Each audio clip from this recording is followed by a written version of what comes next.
Bom dia, gente.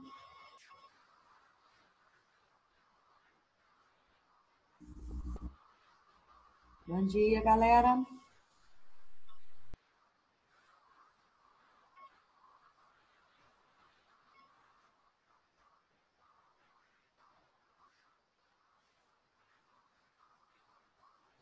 Bom dia.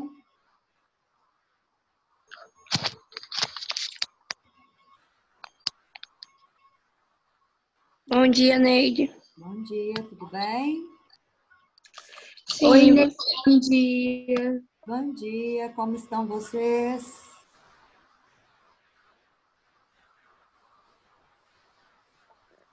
Tá indo, né, Neide? Medida do possível, né, gente?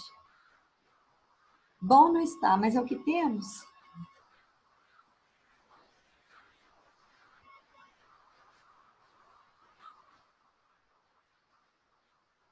Bom dia, galera.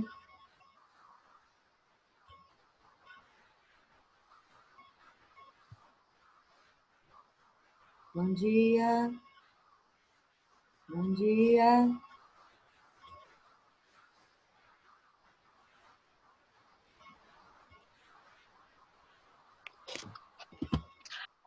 Bom dia.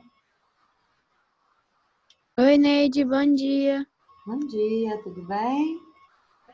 Tudo, e você? Tudo jóia. Bom dia, Neide. Bom dia.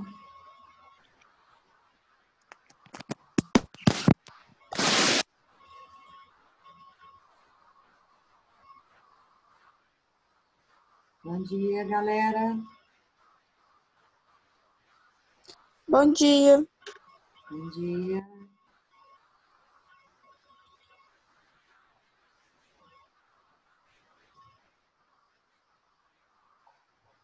Vamos iniciando.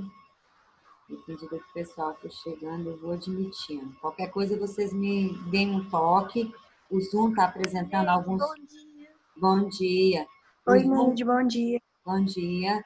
O Zoom está apresentando algumas falhas, então, se caso cair, vocês continuem na linha que eu volto a reconectar, tá bom? O número de acessos do Zoom está superando as expectativas, né, de criação do programa, do aplicativo em si, ok? Vamos dar sequência? Nós paramos lá na 251, vocês estão lembrados? Que começamos a falar um pouquinho aí dos textos, né, dos trechinhos do Mário Quintana, Mistérios Noturnos, Nota Noturna e Imagem. Então, vamos pegar a partir daí para a gente dar sequência no final da página 251 do nosso livro, do capítulo 20. Ok? Está lá assim, no silêncio das noites, soluçam as almas pelas torneiras das pias. Nota noturna. O silêncio é um espião. Imagem. Haverá ainda no mundo coisas tão simples e tão puras como a água bebida na concha das mãos? Bom, a partir desses trechinhos, as questões que se seguem vão explorar a interpretação deles. Vamos lá. Em relação ao texto Mistérios Noturnos, que é o primeiro trechinho apontado ali, qual que é a associação do poeta? Qual que é a associação que o poeta faz entre o soluçar das almas e as torneiras das pias? O que a gente pode imaginar aí? O poeta parece nos dizer aí, né, que tanto um quanto o outro está pingando, né? Então, gotejando, vamos dizer assim. Então, há uma ideia de que as almas soluçam, né, choram, assim como as torneiras também pingam. Tá certo? É a ideia do vazamento, né? Sofia. Aí parece Como eu que avisei a para conexão vocês, dela ó, caiu. isso. O Zoom Tá. aconteceu isso com a aula do AV também. Então, é assim, pode acontecer em outras aulas, tá, gente? É um problema na questão do Zoom em si, que está sobrecarregado. Bom, vamos dar sequência? Se caso precisar ou acontecer novamente, a gente retoma, tá bom? Nós paramos aqui, ó, falando das questões relativas ali. Espera um pouquinho, tem umas pessoas na sala de espera. Falando aqui das questões do texto, né? Dos mistérios noturnos do Mário Quintana. Então, vamos a elas aí. Opa. O Arthur, mas a Lara estava esperando. Vamos lá. Em relação ao texto Mistérios Noturnos, responda. Qual que é a associação que o poeta faz entre o soluçar das almas e as torneiras das pias? As torneiras estão gotejando, assim como, né, as torneiras das pias. Espera um pouquinho que a minha tela sumiu aqui para mim. Não sei se vocês estavam vendo, mas eu não. Nesse caso, a torneira está pingando, está gotejando, assim como as almas. Então, há uma ideia de que há um transbordamento, né? Esses mistérios, à noite as pessoas choram, as pessoas estão sofrendo. O soluço é a dor daqueles que estão sofrendo ao longo, né, da questão da vida em si. Deixa eu minimizar isso aqui. Neide, a gente está na 2 da página 251? Nós estamos falando da 1, da 251. Debaixo aí do texto, tá? Aqueles trechinhos do Quintana. Achou? Vamos dar sequência aí. Agora na letra B, toda vez que eu admito, a minha tela some, gente. Aí eu não consigo acompanhar com vocês. Deixa eu ver o que eu estou fazendo de errado aqui. Vocês estão vendo a tela? A gente também não está vendo essa tela compartilhada. Eu vou ter que compartilhar novamente. Tem essa tela. Agora vocês estão vendo aí, né? Estão vendo? É isso. Agora então, nós falamos da letra A. Vamos falar da letra B. Qual que é o sujeito da oração que constitui o texto? Então, nós vamos voltar lá no texto. Ele está aqui, ó. No silêncio das noites, soluçam as almas pelas torneiras das pias. Vamos achar o verbo. Cadê o verbo? Soluçam. Soluçam. Quem é que soluçam? As almas. As almas. As almas é o sujeito do verbo soluçam. Exatamente isso. Então, se a gente analisar a partir do verbo, independente do sujeito estar antes ou estar depois, a gente localiza sem problema, tá? Então, é um sujeito simples, as almas, beleza? Tem nota noturna, que é o do meio, ele é o mais curtinho. Que sentido a palavra nota apresenta? Então, nós temos mais de um sentido para essa palavra, vamos voltar lá. Nota noturna. O silêncio é um espião. O que vocês acham? Qual o sentido de nota aí? Tipo uma observação? Sim, como se fosse uma observação. Poderia ser uma nota musical também, não poderia? Sim. O que vocês acham? Não dá mais associado a silêncio, ó. Nota noturna. Podia ser tipo uma música. Podia ser tipo uma música noturna, vamos dizer assim? Poderia ser uma música noturna. E o silêncio está espionando essa música, tá? Então, nota pode ser uma observação e pode ser a nota musical. Vocês podem exercer esses dois papéis aí de sentido. Vamos lá na letra C, que vai estar até no meu... B, aliás, está até no meu próximo slide. Qual é o sujeito da oração que constitui esse texto? Vamos voltar lá no texto e a gente vai analisar sempre a partir do verbo. Então, tá lá assim. O silêncio é um espião. Cadê o verbo? É o é. O que é um espião? O silêncio. Então, o sujeito de nota noturna aqui é o silêncio e é um sujeito simples. Ok? Vamos lá, então, na próxima. Lá na letra... Neide, oi, diga. Antes de você ir para a próxima, você pode me falar de novo a 2A, por favor? Vamos voltar aqui, ó. Você está falando da 2, perguntando aqui sobre o sentido do da que palavra sentido nota. a palavra nota apresenta. Isso. Aqui, para mim, ele tem dois papéis. É claro que é mais perceptível, visual para vocês, a ideia de observação.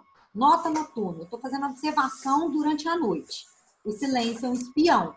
Mas cabe perfeitamente pensar em nota como uma nota musical. Porque há contraposição entre as notas musicais e a palavra silêncio também, correto? Então, há um duplo papel entre nota musical e a nota enquanto observação, certo? Então, letra A, observação e nota musical, e letra Isso. B é sujeito simples? Isso. O silêncio que nós temos aqui, ó, é o sujeito simples. Certo? Tá bom, obrigada. De nada. Então, vamos ao número 3. A número 3 vai falar do texto de imagem, que é o último que está lá. Daqui a pouco eu jogo na tela para a gente analisar junto. Observe o enunciado que constitui o texto imagem. Quantas orações há nele? E depois vai perguntar sobre alguns outros termos. Vamos ver primeiro o sujeito. Está lá assim. Imagem. Haverá ainda no mundo coisas tão simples e tão puras como a água bebida na concha das mãos? Então, nós vamos lá. Primeiro que ele pergunta, quantas orações há nele? Quantos verbos nós temos? Haverá, que mais? Qual outro verbo que aparece aí? O que vocês acharam? Mais algum outro verbo? Tem algum outro verbo, gente?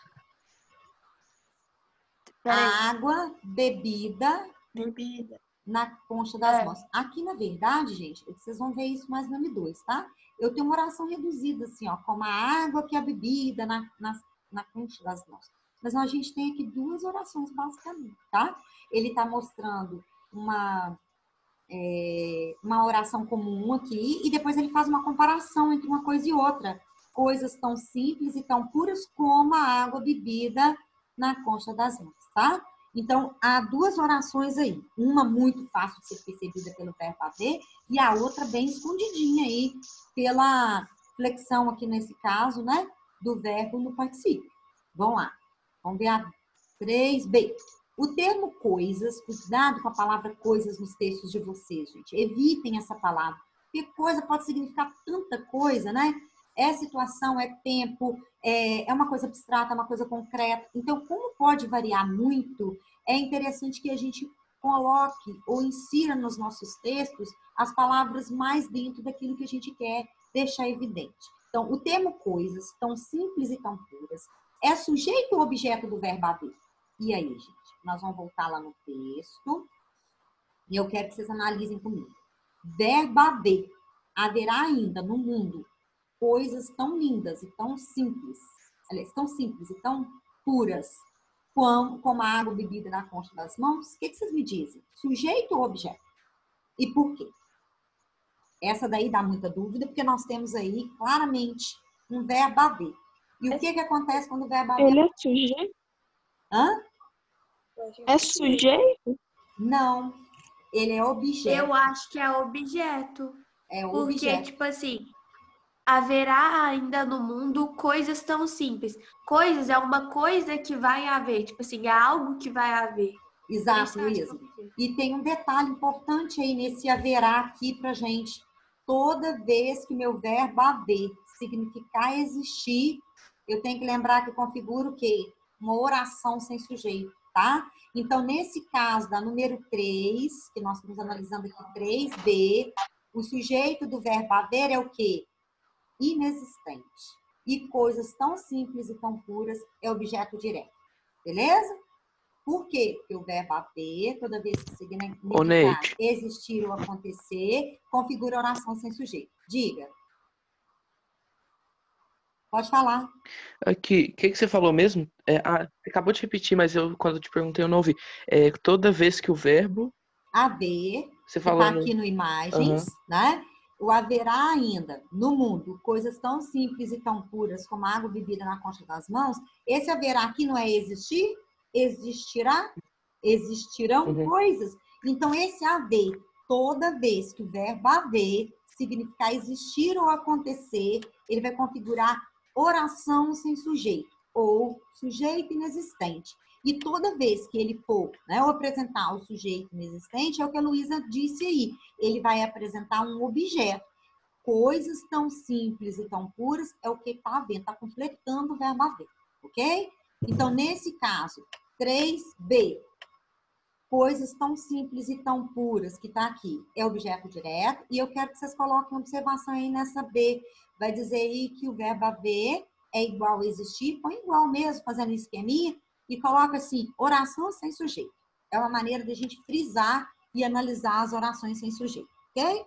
Bom, agora nós vamos passar uma tirinha, vocês podem acompanhar comigo, está na página 252. É essa tirinha que está aqui reproduzida aí para vocês. Nessa página, vai apresentar assim, que coisa feia, vai gastar toda a sua mesada comprando sorvete? Que absurdo. Existem outras coisas na vida. Não ligue para ela, tá? Ou seja, o sorveteiro que ela compra, né? E enquanto ela quer que ele compre pipoca, o menino tá dividido. Então, nós temos aí algumas frases que estão marcadas e que vão ser exploradas em toda a construção das questões, né? De 1 a 3 aí que a gente vai analisar. Então, nesse caso, observar bem o que nós temos em negrito, que ele vai frisar. O verbo existir. Olha que curioso, gente. Nós falamos lá do outro texto do Quintana com o verbo haver. Haverá no mundo coisas... Deixa eu lembrar aqui que é o pedacinho. Deixa eu ler aqui. Coisas tão simples e tão puras. Sujeito inexistente, oração sem sujeito. Nessa que vocês têm aqui na tirinha, a coisa muda de figura. Existem outras coisas na vida. Outras coisas na vida. O sujeito do verbo existir. Então, cuidado quando a gente analisa o verbo haver e o verbo existir. Há sentidos correspondentes, mas as classificações de sujeito e de objeto vão se alterar dependendo do verbo. E isso é importante para a gente frisar. Vamos ver a questão 1, está aqui reproduzida. Nas interações verbais, ou seja, sempre vou analisar a partir do verbo, sempre está em evidência o papel social de cada um dos interlocutores. Ou seja, estou falando de uma conversa e estou observando quem fala e quem ouve. Né? A conversa é a interlocução. Ao lermos apenas o primeiro quadrinho, que papel social a mulher parece ocupar? Então, vamos ver aqui na tirinha. Se eu esqueço o resto da tira e analiso só o primeiro quadro, o que vocês imaginariam aí dessa mulher? Que coisa feia! Vai gastar toda a sua mesada comprando sorvete? Que absurdo! Eu imaginei, a hora que eu li a tira a primeira vez, isso, que é a mãe dele, que é a mãe da pessoa que ela está se referindo aqui, a mãe da criança. Por quê? Porque o sentido dela aqui é de um puxão de orelha, né? Ela chamou a atenção dele para outro lado. A gente só consegue visualizar que ela tem outros interesses quando eu analiso o segundo quadrante aqui, que é o restante da tira, né? Mas, inicialmente, eu pensei no papel da mãe, tá? Eu não sei se vocês imaginaram isso, mas é uma leitura possível se a gente analisar só o primeiro quadrinho. Quando a gente está falando de papel social, a gente está falando da representatividade que ele tem. Então, qual a imagem, qual a ideia que se tem do papel da mulher ali, tá? Eu imaginaria, sim, da mãe, ocupando o papel da mãe de alguém aí. Já no segundo quadrinho, que é o restante da tira, é um quadro mais largo, mais comprido, no segundo quadrinho percebemos o papel social da mulher, ou seja, é outro papel. E a intencionalidade de sua fala inicial. Qual que é a intencionalidade, então, revelada aqui nessa parte? Na primeira, a ideia de puxão de orelha, ou seja, que é um absurdo, você vai gastar tudo isso com sorvete. Agora, na segunda, ou seja, não gasta tudo com sorvete, não, você tem que comprar pipoca também, ela quer vender. Então, a intenção dela é passar, né, ou mostrar que há outras coisas além de sorvete e que o menino deveria dividir esse dinheiro entre sorvete e pipoca, ou seja, ela quer vender o produto dela, que é a pipoca. Ok? Alguém colocou aí de forma diferente? Gostaria de falar? Dessa 1B? Hein, gente?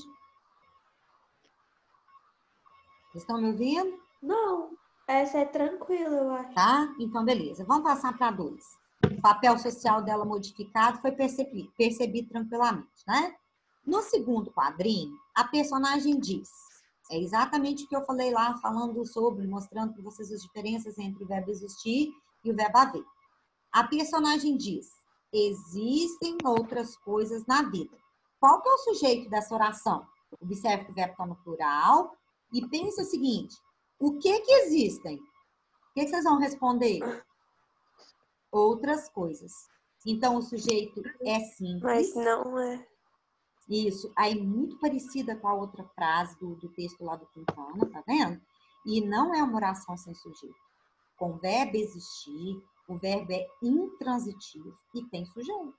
Então, existem outras coisas é o sujeito simples. Resposta da letra A, outras coisas, sujeito simples.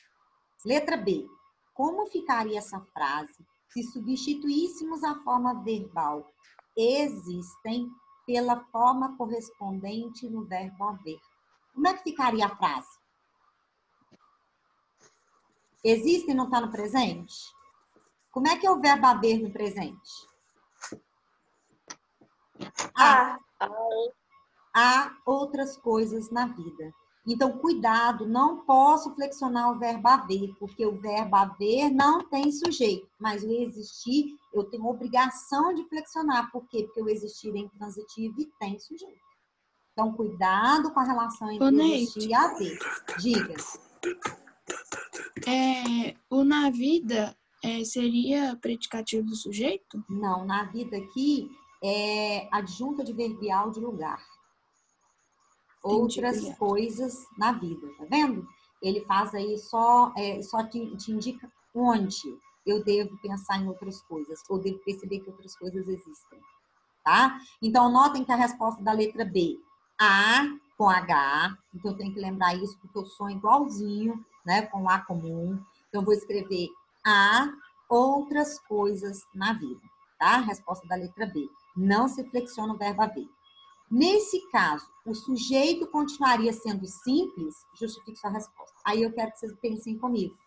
Na frase que está aqui na número 2, existem outras coisas na vida. O que a gente observa? Qual que é o sujeito? Outras coisas. Nós não falamos aqui na letra A que o sujeito é simples? Agora, na letra C, continua sendo sujeito simples, gente? Não. Quando eu reescrevo a frase, há outras coisas na vida, é oração sem sujeito. Como é que nós vamos justificar isso? Quando o verbo for existir, tem sujeito, tá? E o sujeito, nesse caso, seria outras coisas.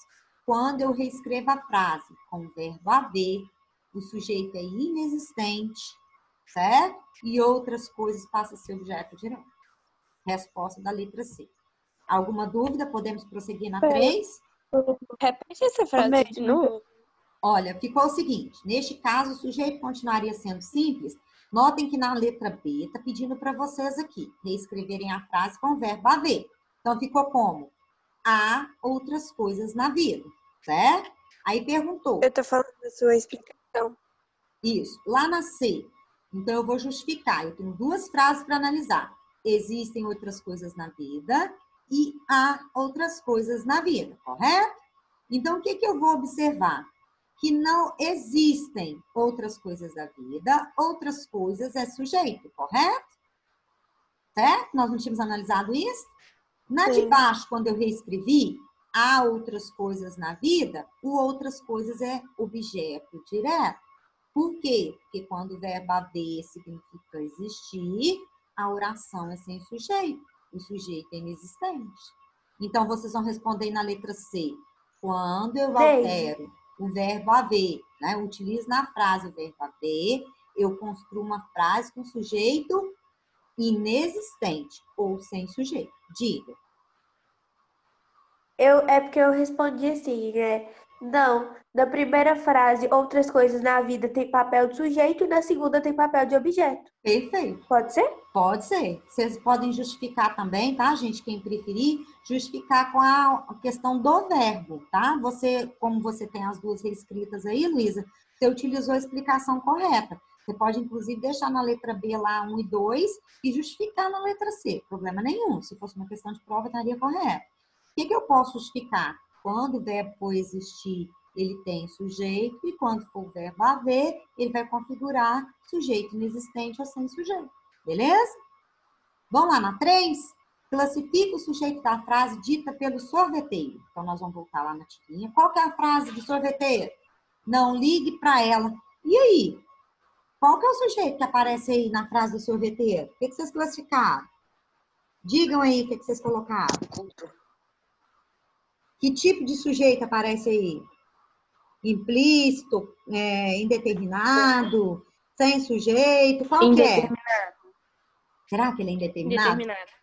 Não ligue para ela. Se isso aqui tivesse isolado, o indeterminado estaria certo. Só que ele está dentro do contexto, não tá, gente? Eu acho que é implícito, né, não? Eu acho que é do jeito implícito. simples, não? Ele é implícito, ele não é simples. Por que ele não é simples? Ele não está grafado na frase, tá vendo? Para quem que o sorveteiro está dizendo?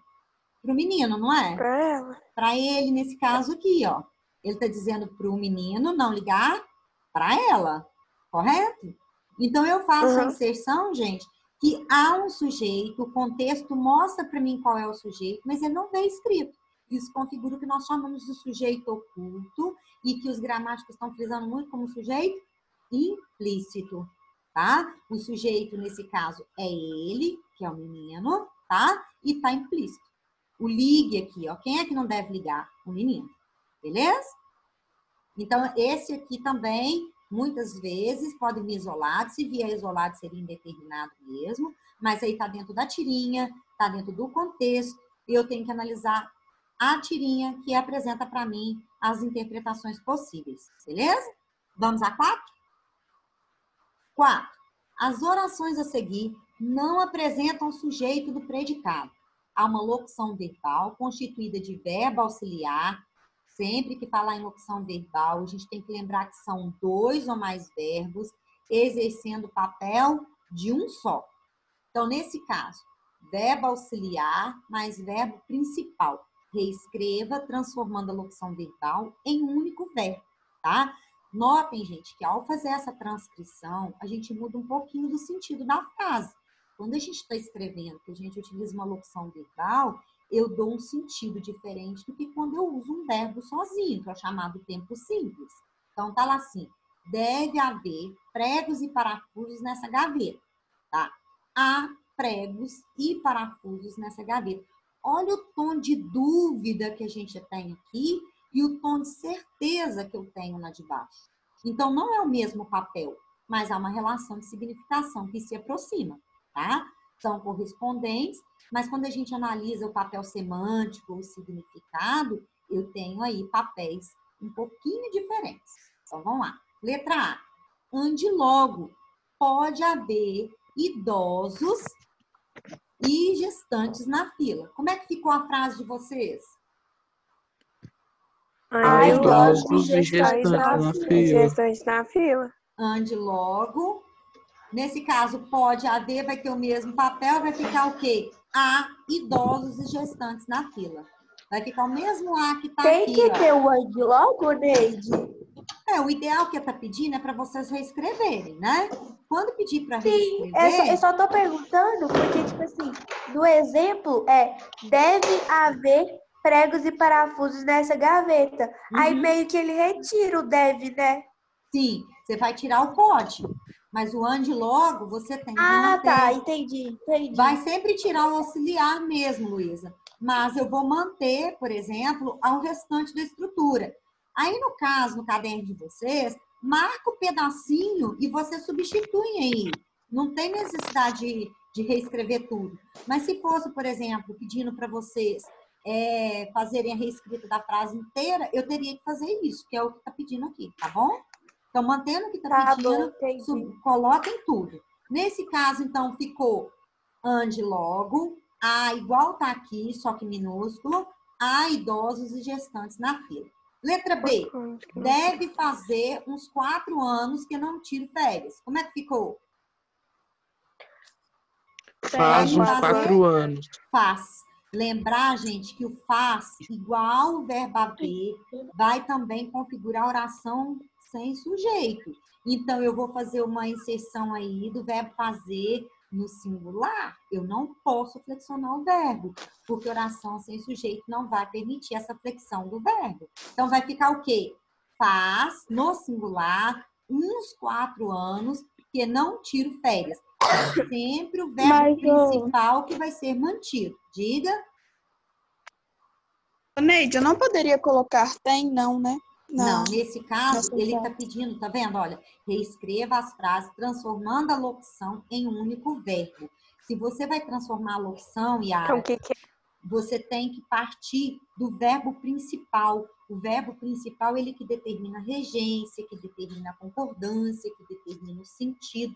Então, eu tenho que mantê-lo, tá? Eu vou usar o último verbo. Aqui eu não usei o a, aqui eu não vou usar o fazer. Então, vai ficar o quê? Faz. Mas faz no singular. Não posso flexionar o verbo, beleza? Vamos a C? Ok. Pode haver outras formas de contribuir nesta campanha contra a fome. que eu tenho de construção de locução? Pode haver. Verbo principal, haver. O meu verbo poder vai desaparecer. Como é que vai ficar a frase, então? Há outras outras formas de contribuir. Exatamente. contribuir. Há outras formas de contribuir nessa campanha contra a fome. Então, eu tenho que fazer essa construção, né? O haver é que vai predominar. Vamos à próxima. D. Que pena você ter se atrasado. Deve fazer 10 minutos que eles saíram. Eu vou manter toda a estrutura inicial aqui, que é a primeira frase aí, exclamativa. E como é que vai ficar o meu restante? Deve fazer 10 minutos que eles saíram. Verbo fazer é o principal. Como é que ficou? Faz 10 minutos. Pena você Faz ter 10 se minutos. atrasado. Faz 10 minutos que eles saíram. Exatamente. O faz sem flexão, beleza? O deve vai desaparecer e o faz com letra maiúscula depois do ponto de exclamação, beleza? Vamos dar sequência? Bom, agora a gente já tem aí uma tirinha que a gente já corrigiu, tá? Então eu vou andar um pouquinho mais rápido aqui. Eu pus para a gente retomar. Isso aqui dá muita dúvida, porque a gente tem vários verbos na voz passiva sintética. Aí depois eu pedi para achar o sujeito da voz passiva sintética. Vocês estão lembrados da correção desse exercício? Que falava de vozes verbais? Estão lembrados? Ou não? Acho que não. Não? Então vamos retomar aí, porque Não você tô está lembrada, lembrando. não. Porque isso aqui dá muita dúvida, tá, gente? Foi por isso que eu mantive. Aquilo que der para a gente passar mais rápido, a gente passa. Aquilo que vocês tiverem dúvida, vocês vão me falando para a gente poder não deixar lacuna, tá? Entre uma coisa e outra. Voz passiva sintética dá muita dúvida. Vamos pegar essa tirinha que está aí na 256, que é do Laerte, né? Eles falam do e da, essa questão de gênero aí relativa a ele é mais complexa, né? Porque ele exerceu um papel depois assumiu o outro. Então, vamos observar aí. Grande cartunista, por sinal. Então, tá lá assim, ó. Espalham-se caveiras. Não.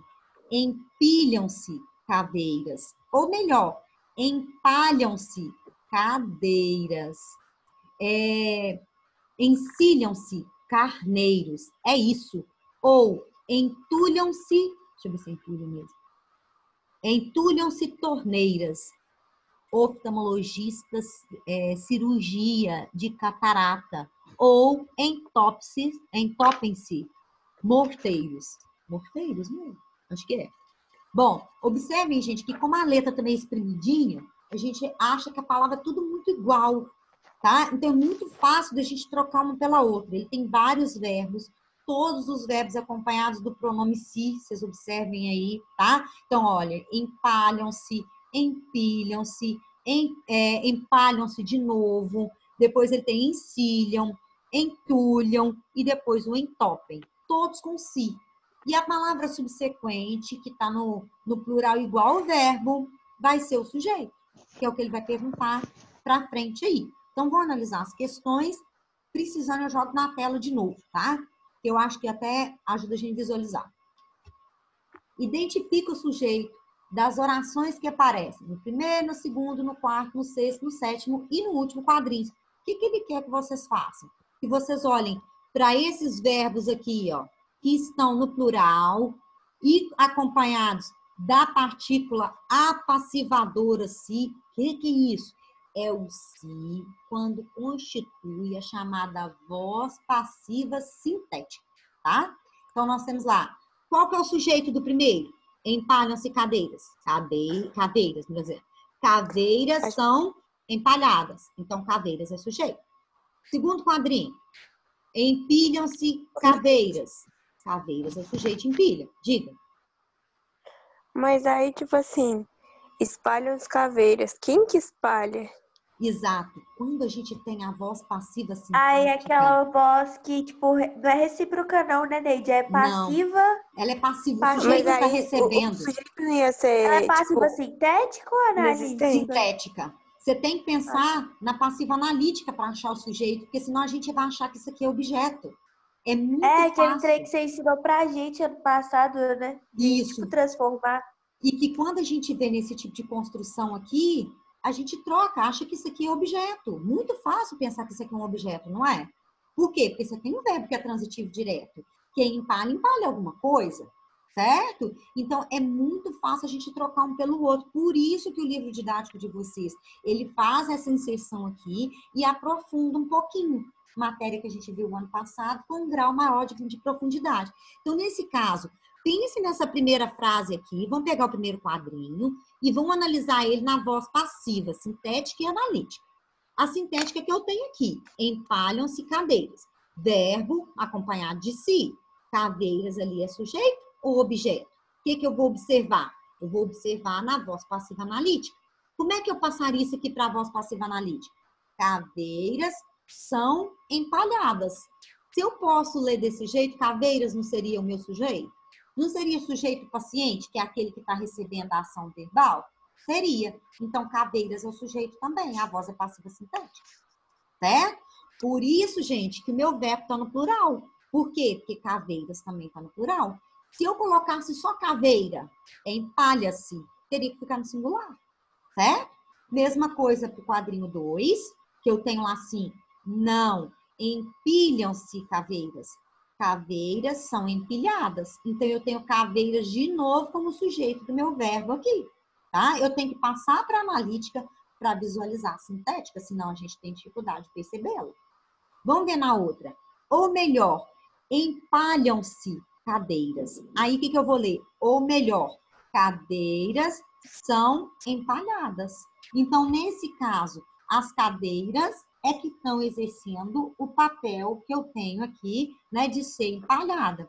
Por isso, eu tenho sujeito de novo. No de baixo, não, no próximo.